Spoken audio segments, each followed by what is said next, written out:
长津湖战役，中国和美国为什么都不愿提起？说起抗美援朝，很多人第一时间想到的是上甘岭，但还有一场战役比上甘岭更惨烈、更悲壮，甚至直到今天，中美双方都不愿过多提及，那就是长津湖战役。美军参战老兵后来回忆起来，只留下一句话：那是一场没有胜利希望的战争。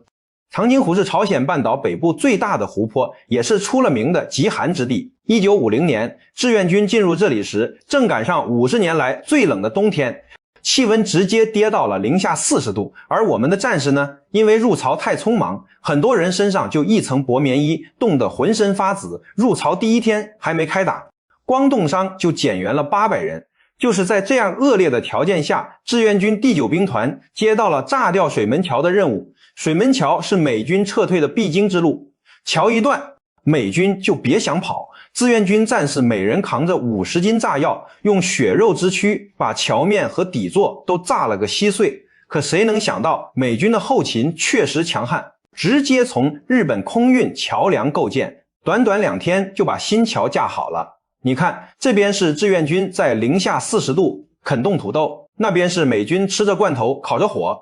还能连夜从日本吊桥，这仗有多难打，可想而知。更让人心疼的是那个冰雕连，美军撤退路上遇到一支志愿军连队埋伏阻击，可枪没响，人没动，走近一看，整整6天6夜，这些战士趴在冰雪里，早已冻成了冰雕，却还保持着战斗姿势。美军指挥官看到这一幕，也不禁肃然起敬，向这些对手敬了个军礼。多年后，一位参战美军老兵回忆说，中国士兵的意志力实在太可怕了，我们躲在屋里吃着热罐头，他们在零下几十度的雪地里冲锋，前面的人倒下了，后面的踩着战友的遗体继续冲，枪管都打红了也挡不住。那时候我们就知道，这场仗我们赢不了抗美援朝过去几十年了，但我们永远不会忘记长津湖，不会忘记那些在冰雪中拼死肉搏的志愿军战士，